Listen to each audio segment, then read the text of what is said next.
Lord Deputy President of the Republic of Kenya, His Excellency Rigathi Gachagua, Pastor Dorcas, and all protocols that have been established before I came to the podium. Na wananchi watukufu, hamjambo tena.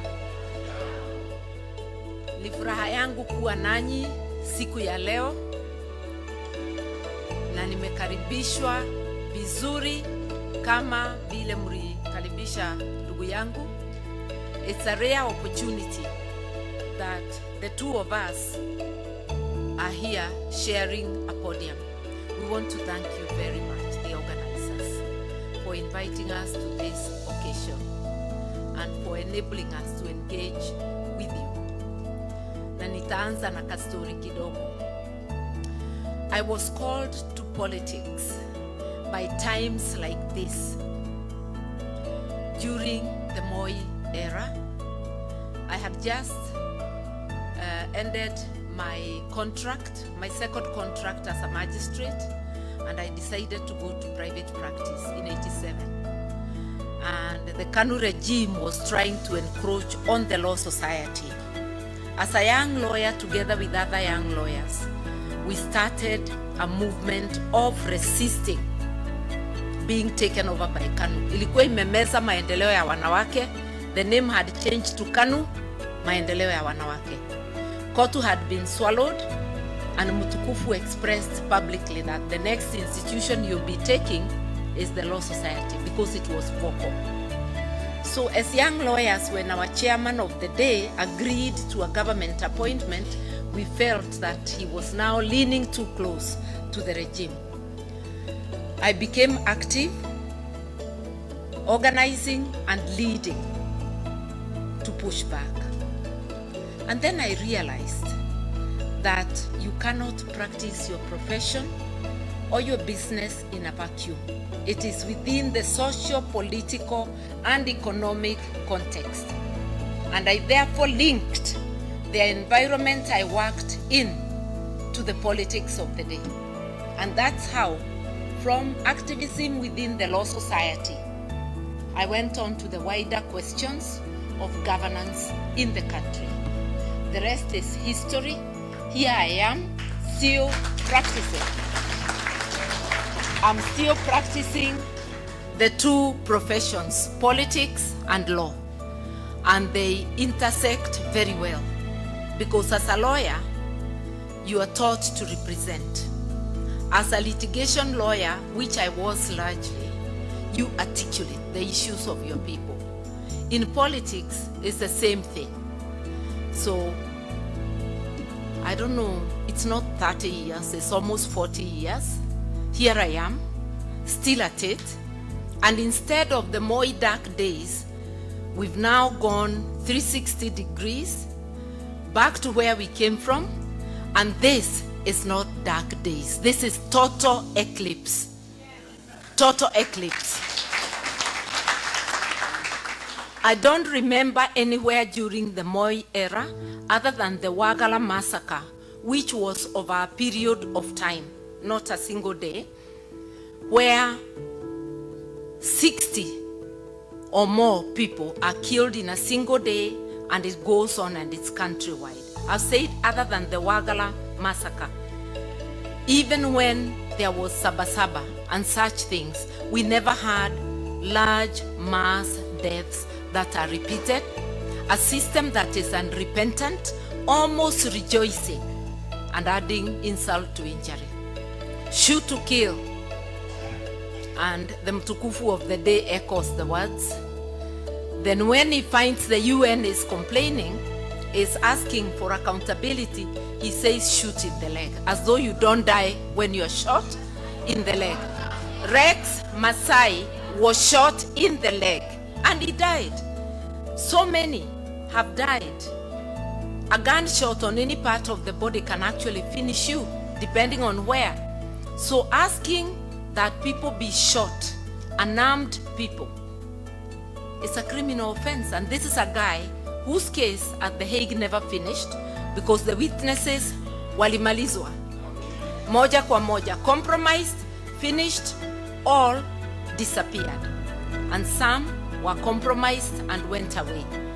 So we are saying we are living in very bad times.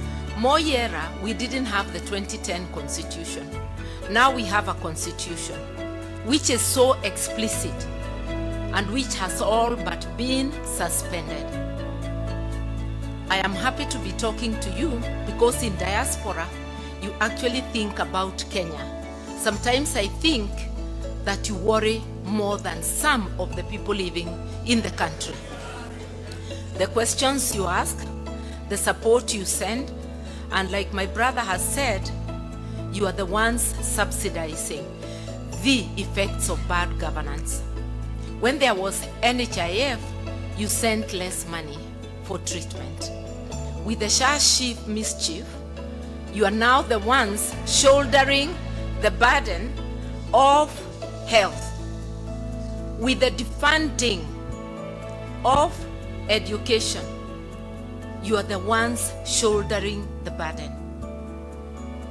With the irregular remittances of support money for the aged over 70, and with those who have not yet to be registered and are not being registered, you're the ones supporting your families. So you're doing a lot, and you still worry about governance. All those telephone calls, what's going on, what's happening in this and that place. So I'm talking to people who worry about Kenya, and we are asking you, word of mouth. You have more votes than in your pocket. A few of you are registered to vote. Others have not been registered because those who register are not bringing it to where you are. Sometimes you have to travel long distances. We have not, as a country, fulfilled our promise to the diaspora, a promise that is in the Constitution of Kenya. Because we ought by now to have progressively made it possible for everybody in diaspora to register at a point near them. Even if not in every state, there should be a point in every cluster where you people can register, and it is possible for the officers doing the registration to move around to those places. It is possible to appoint returning officers on the election day, credible returning officers to man the various stations.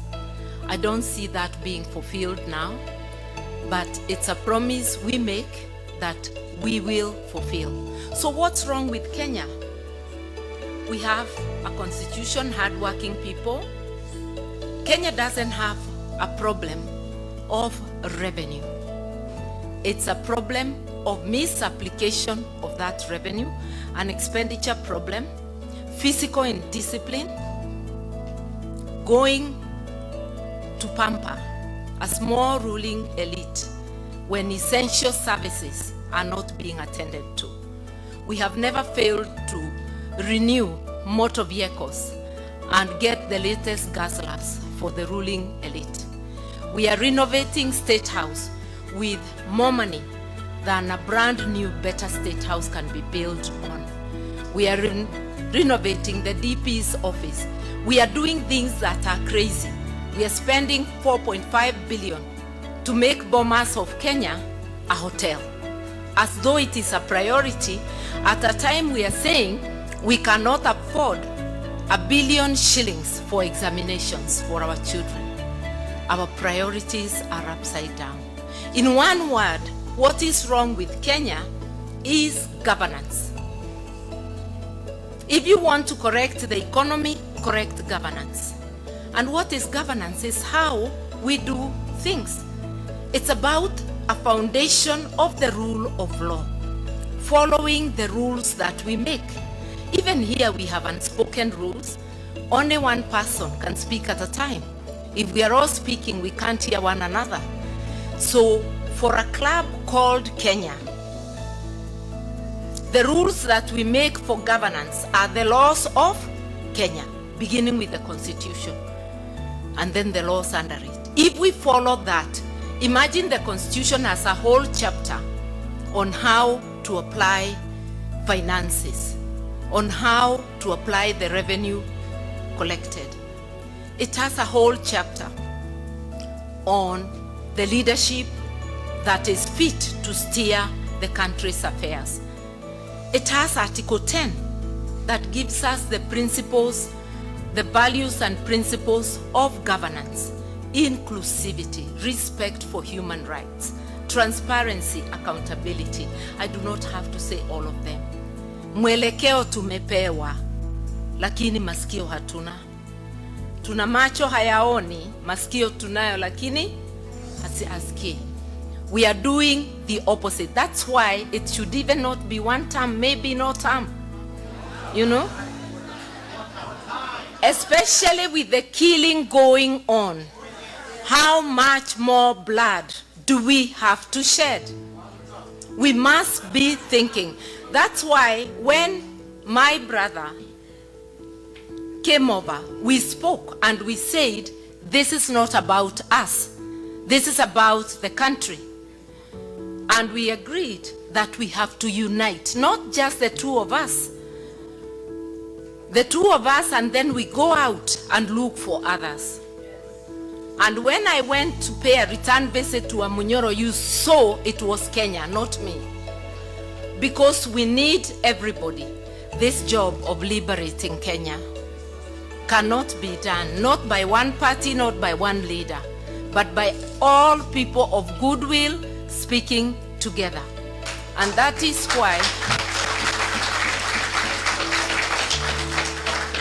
why in the People's Liberation Party, the clarion call is unite, liberate.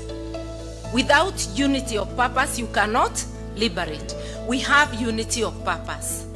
And that unity of purpose has given Kenyans hope. Ile shimo tuko, people are beginning to lose hope.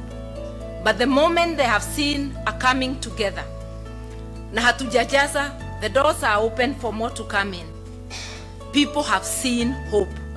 That hope is represented in the manner they are coming out, where the united opposition goes.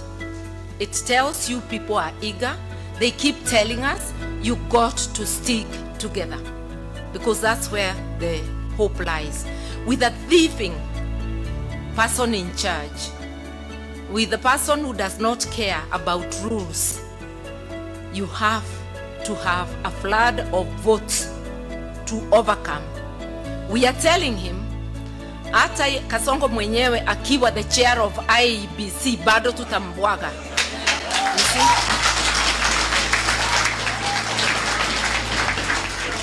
Hata akiwa commission yote bado tutamweza. But we have to stick together. Yes, we are many candidates. And in case you hadn't known, I'm vying for the presidency.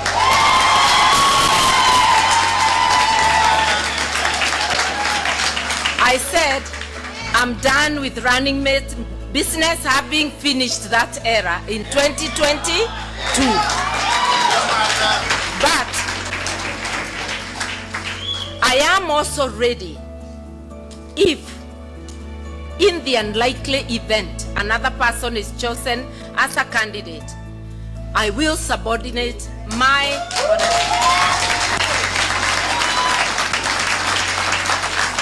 and support without being a running mate, because Kenya is bigger than anyone. But for now, I am working so hard, and I'm gonna work day and night to be that candidate, but with in mind that Kenya is bigger than any one of us. Because if the whole problem is governance, is about rule of law, I think I got those qualifications. I think I have lived that upholding the rule of law and good governance. And those are the reasons why I resigned from a government that was better led than the current one. From a cabinet position in the Kibaki government, leaving money, power, and privilege, but going with a lighter burden on my shoulders, feeling I am not doing what I should not be doing for the people.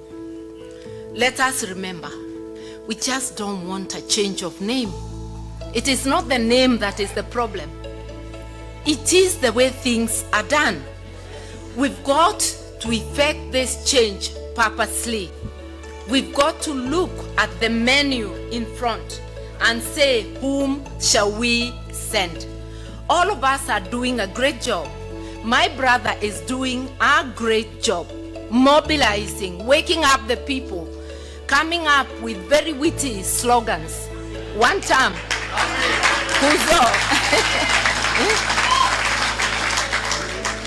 from insider knowledge, he's delivering sucker punches.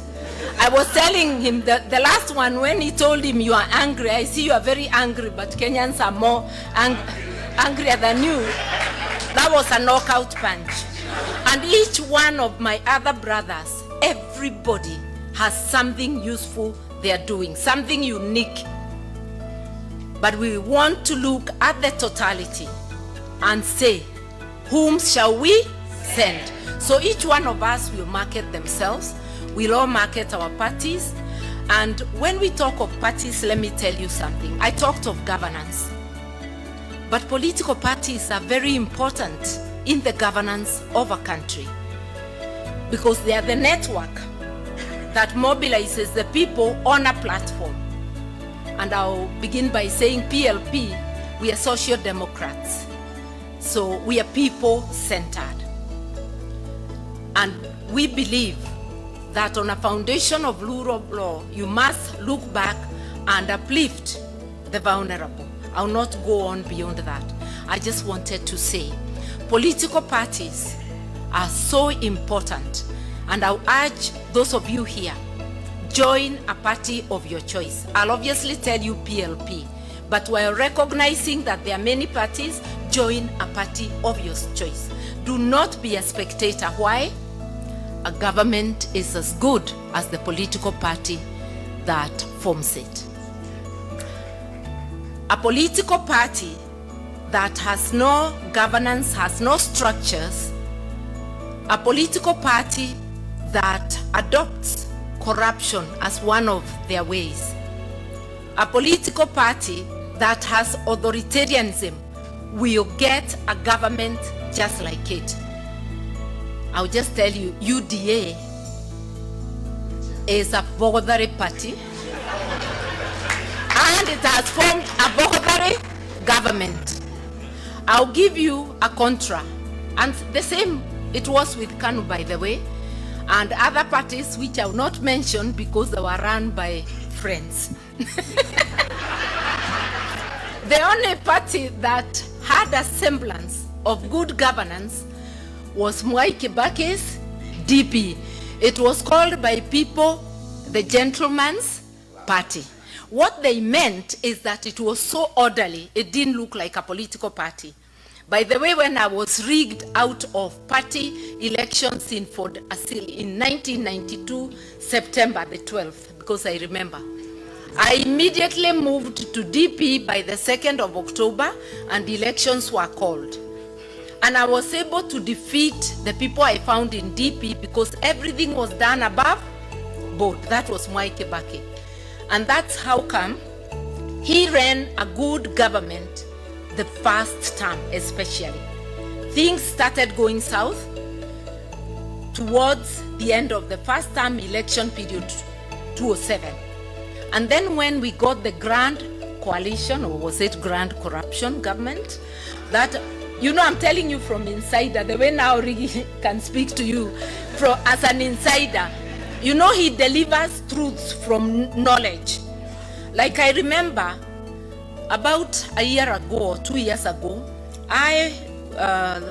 Chief Justice Emeritus Mutunga and several others made a statement when Boniface Mwangi was abducted. And from information we said there is a killer squad of assorted security agencies, and we explained. Brigidi has explained it better than us. He's even given us the figures that it has just slightly over 100 people. You know, that's from insider, just like Muturi did on abductions. In fact, Muturi will be my witness in the Law Society case because they keep denying, yet he has insider information. I'm just telling you that this having people who have inside knowledge is very important. I had inside knowledge of the Kibaki government, and I can tell you that it ran well until we stopped caring about the law, and that happened especially in 2000 after the coalition government came, and I lasted just for 1 year before leaving, because it has to be, you don't want things done which later you cannot explain. You can't be part of it and then deny it. So we are having a problem. The issue is governance, and political parties do matter. Kindly, you can make that party you join a party that is well run by speaking out. You can make sure that that party has good policies by impacting on the policies. You can also support that party through donations. And when many people support, you do not have to spoil your budget. You just give the little money you could have. You forgo your coffee for a day, and you give that small donation. Help us get Kenyans to know that parties should be given, not giving out. You know, we've got to get away from that handout culture. Help us through word of mouth for people to know. And those who do not have money, you still can give. Give your time. It is money. Volunteer in cash and in kind, and through word of mouth. So I want to say that there's a lot you can do. There's a lot you're doing. We still expect so much of you. We are going to build Kenya together. And please link political parties with governance. If we don't do that, I could list parties that are large but have bad governance, that even if they were to go in, they will go in limping. We have to be ready. What changes do we want? We have to focus on institutions. Imagine the three arms of government are the worst in terms of governance. The judiciary, even about using money in a reckless manner. If you check how they are doing their buildings and all that. If you go to the executive, worst. You go to parliament, terrible. Those who want to be members of parliament, those who want to join politics and be leaders, let it be a calling to serve. These days, parliament is a glamour job. It has 6 figures, not like the 5,000 I got as salary in 1993. Together with Marupurupu ilikuwa 19,000. My politics was being supported by my legal office, by my practice. Today it's a glamour job. People are coming for the money, but abandoning the job. When they get there, they become tenderpreneurs. For parliament, they become national tenderpreneurs. Instead of going to parliament, there's no quorum on any day. They are going to check on their tenders. The MCAs are doing so at the county level. The MPs are busy nibbling at CDF, you see? And the senators are just salivating. So now, they have no money. So now they are asking for money to be able to oversight. That's why you have a salary.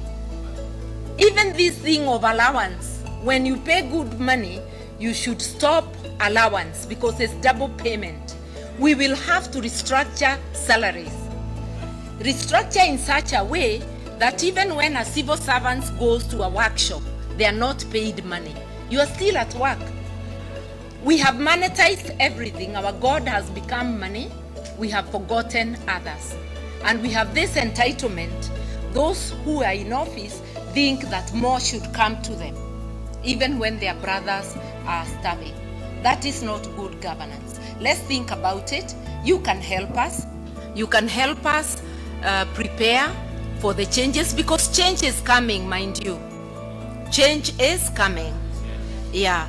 And we must do it together. I want to leave time for questions. There are many things I could tell you, but I'll give you 5 things. that we are focusing on in PLP, the 5 pillars. One of them is rule of law.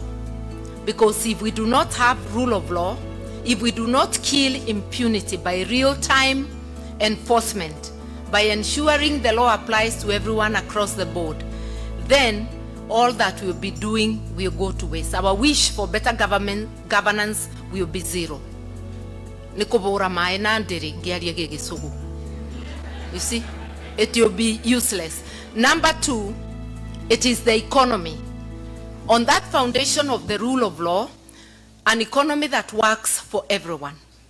Taxation should never be a punishment. It's a contribution for the services you get. And one of the principles of taxation is to tax people what they can afford. You cannot tax people until working people can no longer feed their children, can no longer take their children to school, are having their houses repossessed and their cars. That is not taxation, that's extraction. And the last time we had extractive regimes that were unapologetic was the colonial era. We do not want an extractive regime. We want taxes people can afford. Abolishing the housing levy and any other punitive tax. Without going into details, also ensuring that Article 43 on basic needs is implemented.